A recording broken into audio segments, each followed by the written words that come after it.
3장. 하루는 오후 3시에 베드로와 요한이 기도하러 성전에 들어가고 있었다. 마침 그때 사람들이 나면서부터 걷지 못하던 사람을 메고 왔다.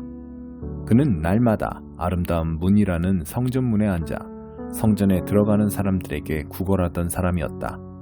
그는 베드로와 요한이 성전에 들어가려는 것을 보고 구걸했다.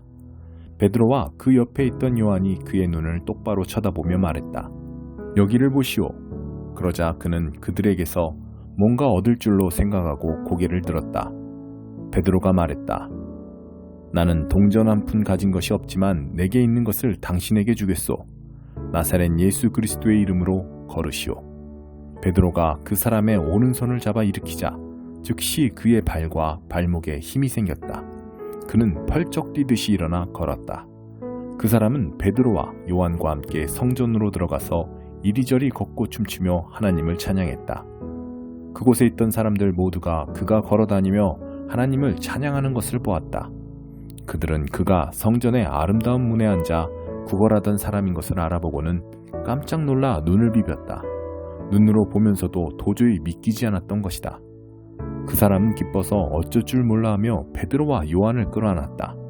모든 사람이 그 모습을 직접 보려고 그들이 있는 솔로몬 회랑으로 달려왔다. 하나님께로 돌아서라. 사람들이 모인 것을 보고 베드로가 그들에게 말했다. 이스라엘 여러분, 이 일에 왜 이렇게 크게 놀라십니까? 이 사람이 걷게 된 것이 마치 우리 능력이나 경건함 때문인 것처럼 왜 우리를 쳐다보는 것입니까? 아브라함과 이삭과 야곱의 하나님, 곧 우리 조상의 하나님께서 그 아들 예수를 영화롭게 하셨습니다. 빌라도가 죄 없다고 한 그분을 여러분은 거절했습니다. 여러분은 거룩하고 의로우신 분을 거절하고 그 대신에 살인자를 놓아달라고 했습니다. 그러나 여러분이 생명의 주인 되신 분을 죽이자마자 하나님은 죽은 자들 가운데서 그분을 살리셨습니다. 우리가 그 증인들입니다. 예수의 이름을 믿는 믿음이 사람을 일으켜 세운 것입니다. 이 사람의 상태는 여러분이 잘 알지 않습니까? 그렇습니다. 바로 믿음, 오직 믿음이 여러분 눈앞에서 이 사람을 완전히 낫게 한 것입니다. 친구 여러분, 예수를 죽일 때 여러분은 자신이 무슨 일을 하는지 몰랐습니다. 여러분의 지도자들도 그러했습니다. 그러나 모든 예언자의 설교를 통해 메시아가 죽임당한 것을 처음부터 말씀하신 하나님께서는 여러분이 무슨 일을 하는지 정확히 하셨고 그 일을 사용해서 그분의 계획을 이루셨습니다. 이제 여러분의 행실을 고칠 때입니다. 하나님께로 돌아서십시오. 그리하면 그분께서 여러분의 죄를 씻어주시고 축복의 소나기를 쏟아부어 여러분을 새롭게 하시며 여러분을 위해 예비하신 메시아 예수를 보내주실 것입니다. 하나님께서 거룩한 옛 예언자들의 설교를 통해 말씀하신 대로 예수는 만물의 질서가 다시 회복될 때까지 하늘에 계셔서 보이지 않을 것입니다. 한 예로 모세는 이렇게 말했습니다. 너희 하나님께서 너희를 위해 너희 동족 가운데서 나와 같은 한 예언자를 일으켜 세울 것이다. 너희는 그가 하는 말을 다 들어라. 그 예언자의 말을 듣지 않는 사람은 하나도 남김없이 그 백성 가운데서 멸망할 것이다. 사무엘부터 시작해 그 뒤를 이은 예언자들도 모두 같은 이야기를 전했고 이날이 올 것을 힘주어 말했습니다. 여러분 이 예언자들의 후손이며 또 하나님께서 여러분의 조상과 맺으신 그 언약의 후손입니다. 하나님께서 아브라함에게 주신 언약의 말씀이 무엇입니까? 이 땅의 모든 민족이 내 후손으로 말미암아 복을 받을 것이다. 그러나 여러분이 맨 먼저입니다. 하나님께서는 여러분 한 사람 한 사람이 그 악한 길에서 돌이키면 여러분에게 복을 주시려고 그 아들을 일으켜 세우시고 여러분에게 보내신 것입니다. 4장. 숨길 것이 없다. 베드로와 요한이 사람들에게 말하는 동안 제사장들과 성전 경비대장과 사두개인들이 다가왔다. 그들은 이 신출내기 사도들이 사람들을 가르치는 것과 죽은 자의 부활이 예수께 일어났다고 선포하는 것에 분개했다. 그들은 사도들을 체포해 다음날 아침까지 감옥에 가두었다. 이미 늦은 저녁이기 때문이었다. 그러나 그들의 이야기를 들은 사람들 가운데 이미 메시지를 믿은 사람들이 많았다. 그 수가 대략 5,000명쯤 되었다. 이튿날 예루살렘에 회의가 소집되었다. 통치자, 종교 지도자, 종교학자, 대제사장 안나스, 가야바, 요한, 알렉산더 등 주요 인물들이 다 모였다. 그들은 베드로와 요한을 한가운데 세워놓고 따져 물었다. 누가 너희에게 이런 일을 맡기더냐? 도대체 무엇 때문에 이런 일을 하느냐? 그 말에 베드로가 성령이 충만하여 거침없이 말했다. 백성의 통치자와 지도자 여러분, 오늘 우리가 병자를 고친 일로 재판에 회부되어 신문을 받는 것이라면 나는 더없이 솔직히 말하겠습니다. 우리는 하나도 숨길 것이 없습니다. 여러분이 십자가에서 죽였으나 하나님께서 죽은 자들 가운데서 다시 살리신 나사렛 예수 그리스도, 그분의 이름으로 이 사람이 건강하고 온전한 모습으로 여러분 앞에 서 있습니다. 너희 석공들이 내버린 돌이 이제 모퉁이 돌이 되었다는 말씀은 예수를 두고 하신 말씀입니다.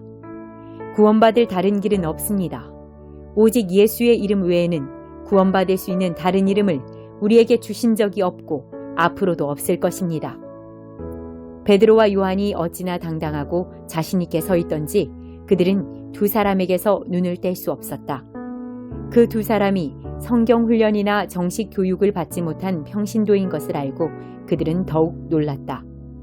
그들은 그 두 사람이 예수와 함께 다녔다는 것을 알았지만 그들 앞에 꼿꼿이 서 있는 고침받은 그 사람을 보고서는 뭐라고 반박할 말을 찾을 수 없었다. 그들은 방도를 짜내기 위해 베드로와 요한을 밖으로 내보내고 나서 서로 의논했다. 이들을 어떻게 하면 좋겠습니까? 기적이 일어났고 그 배후에 저들이 있다는 것이 이미 온 시내에 알려졌습니다. 우리도 부인할 길이 없습니다. 더 이상 일이 커지지 않도록 저들을 위협해서 입을 막읍시다.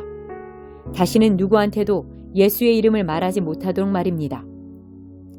그들은 베드로와 요한을 다시 불러서 어떠한 경우에도 예수의 이름으로 말하거나 가르치지 말라고 경고했다.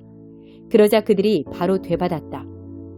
하나님의 말씀보다 여러분의 말을 듣는 것이 하나님 보시기에 옳은 일인지 여러분이 판단하십시오. 우리의 입장은 분명합니다. 우리는 우리가 보고 들은 것을 말하지 않을 수 없습니다. 종교 지도자들은 그들을 다시 위협한 뒤에 결국 풀어주었다. 그들을 감옥에 가두어 둘 만한 죄목을 찾지 못했던 것이다. 만일 가두어 두었다면 백성이 가만히 있지 않았을 것이다.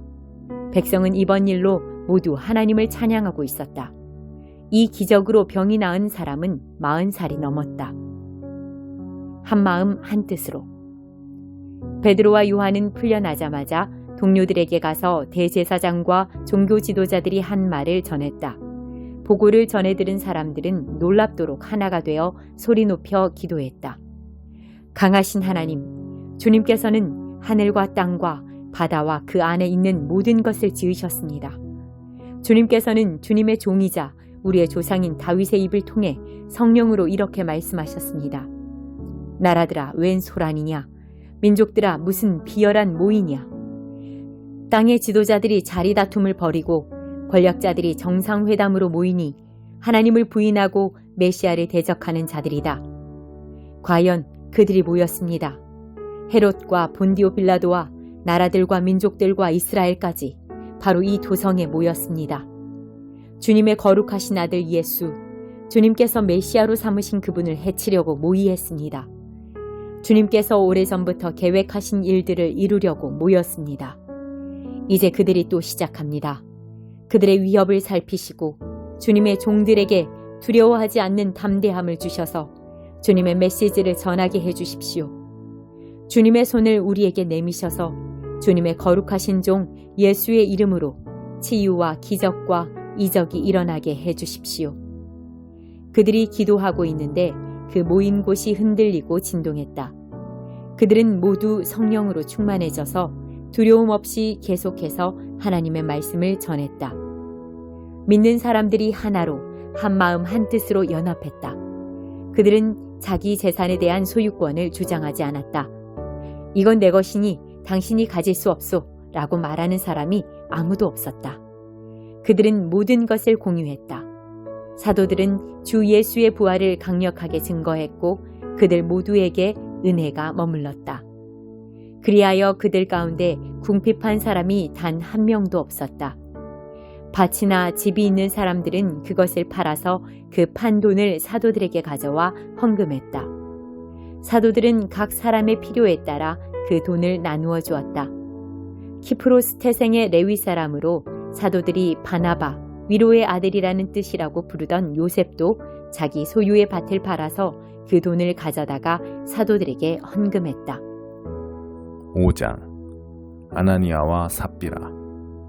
그러나 아나니아라는 사람이 자기 아내 삽비라와 공모하여 땅을 판 돈의 일부를 몰래 자기 몫으로 챙겨두고는 나머지를 사도들에게 가져와 헌금했다. 베드로가 말했다. 아나니아야, 내가 어찌하여 사탄에게 넘어가 성령께 거짓말하고 땅값의 일부를 몰래 떼어두었느냐. 그 땅은 팔기 전에도 내 것이었고 판 뒤에도 내 것이어서 그 돈을 내 마음대로 할 수 있었다. 그런데 내가 무슨 생각으로 이런 속임수를 썼느냐. 너는 사람에게 거짓말한 것이 아니라 하나님께 거짓말한 것이다. 아나니아가 그 말을 듣고는 쓰러져 죽었다. 이 소식을 들은 사람들이 모두 하나님을 두려워했다. 젊은 사람들이 곧바로 그 시체를 싸서 메고 나가서 묻었다.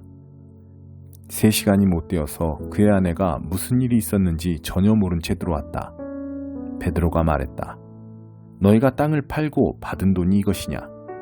예, 그 돈입니다. 삽비라가 말했다. 베드로가 대답했다. 너희가 공모하여 주님의 영을 대적하다니 이 무슨 일이냐? 내 남편을 묻고 온 사람들이 집 앞에 있으니 다음은 내 차례다. 그의 입에서 말이 떨어지기가 무섭게 삽비라도 쓰러져 죽었다. 젊은 사람들이 들어와 보니 그 여자의 시체가 있었다. 그들은 시신을 메고 나가서 남편 곁에 묻었다. 이쯤에 이 일을 들은 온 교회는 물론 모든 사람들 안에 하나님께 대한 깊은 경외심이 생겼다. 하나님을 함부로 대해서는 안 된다는 것을 알게 된 것이다. 모두가 정기적으로 모이다. 사도들이 하는 일을 통해 백성 가운데 하나님의 표적이 크게 나타나고 놀라운 일이 많이 이루어졌다. 그들은 모두 하나가 되어 솔로몬의 이름을 붙인 성전회랑에 정기적으로 모였다. 백성이 그들을 크게 칭찬했으나 그들 모임에 합류하기를 꺼리는 사람들도 있었다. 한편 주님을 믿는 사람들은 남녀할 것 없이 도처에 더 늘어났다. 심지어 그들은 병자들을 메고서 길거리로 나와 들것과 이부자리에 눕혀놓고는 지나가는 베드로의 그림자에라도 닿기를 바랐다. 예루살렘 인근의 여러 마을에서 사람들이 아픈 사람과 귀신 들린 사람들을 데리고 몰려나왔다. 그들 모두가 나았다. 사람보다 하나님께 순종하는 것. 대제사장과 그의 편에 선 사람들, 주로 사두개파 사람들이 이 모든 일에 단단히 화가 나서 행동에 돌입했다. 그들은 사도들을 체포해 시내 감옥에 가두었다. 그러나 밤중에 하나님의 천사가 감옥문을 열고 그들을 이끌어냈다. 천사가 말했다. 성전으로 가서 당당히 서거라. 이 생명에 대해 말해야 할 모든 것을 사람들에게 다 전하여라. 그들은 즉시 순종하여 새벽녘에 성전으로 들어가 계속해서 가르쳤다. 한편 대제사장과 그의 동료들은 이스라엘의 최고 의회를 소집한 뒤에 감옥에 사람을 보내 죄수들을 데려오게 했다. 경비대가 감옥에 가보니 그 안에는 아무도 없었다. 그들이 돌아와서 보고했다. 감옥은 철통같이 잠겨서 문마다 간수들이 지키고 있었지만 안에 들어가 보니 한 사람도 없었습니다. 성전 경비대장과 대제사장들은 당황했다. 이게 도대체 어떻게 된 일이냐? 그때 누군가가 나타나서 말했다. 감옥에 가두어 두었던 사람들이 다시 성전에서 사람들을 가르치고 있는 것을 알고 계십니까? 경비대장이 부하들과 함께 가서 사도들을 붙잡았다. 그러나 백성이 폭동을 일으켜 대항할까 두려워서 그들을 조심스럽게 다루었다. 그들은 사도들을 데려다가 다시 최고의회 앞에 세웠다. 대제사장이 말했다. 우리가 너희에게 예수의 이름으로 가르치지 말라고 엄히 명령하지 않았더냐? 그런데 너희는 너희 가르침으로 예루살렘을 가득 채우고는 그 사람의 죽음을 기어이 우리 탓으로 돌리려 하고 있다. 베드로와 사도들이 대답했다. 사람보다 하나님께 순종하는 것이 당연합니다. 여러분이 십자가에 매달아 죽인 그 예수를 우리 조상의 하나님께서 다시 살리셨습니다. 그 하나님께서 이스라엘에게 변화된 삶과 죄 용서의 선물을 주시려고 예수를 왕과 구주로 삼아 그분 오른편 높은 곳에 두셨습니다. 우리는 이 일의 증인들입니다. 하나님이 그분께 순종하는 이들에게 주시는 성령께서도 이 모든 일을 확증해 주십니다. 그들은 이 말을 듣고 격분하여 그 자리에서 당장 사도들을 죽이려고 했다. 그러자 최고의 의원인 가말리엘이라는 바리새인이 그 자리에서 일어섰다. 하나님의 율법을 가르치는 교사로 모든 사람의 존경을 받고 있던 그는 잠시 사도들을 밖으로 내보내고 나서 이렇게 말했다. 동료 여러분, 이들을 대할 때 조심하십시오. 얼마 전 드다가 대단한 사람인 양 행세하다가 잠깐 유명해져서 400명 정도를 끌어모은 일이 있습니다. 그러나 그가 죽임을 당하자 추종자들도 흩어지고 결국 흐지부지 되고 말았습니다. 그 일이 있고 나서 얼마 후 인구조사 때에는 갈릴리 사람 유다가 나타나서 세력을 불렸으나 그 역시 용두사미로 끝났고 그를 따르던 사람들도 뿔뿔이 흩어지고 말았습니다. 그래서 하는 말입니다. 이 사람들에게서 손을 떼십시오. 그냥 내버려 두세요. 만일 이 계획이나 일이 순전히 인간에게서 난 것이라면 산산이 무너지고 말 것입니다. 하지만 하나님에게서 난 것이라면 여러분이 어떻게 해도 소용없습니다. 괜히 하나님을 대적하는 자가 되지 마십시오. 그 말이 설득력이 있었다. 그들은 사도들을 다시 불러들여 호되게 매질한 다음 예수의 이름으로 말하지 말라고 경고하여 그들을 쫓아냈다. 사도들은 예수의 이름 때문에 치욕당하는 영예를 얻은 것을 크게 기뻐하며 의회에서 나왔다. 그들은 날마다 잠시도 쉬지 않고 예수가 그리스도이심을 성전과 집에서 가르치고 전했다.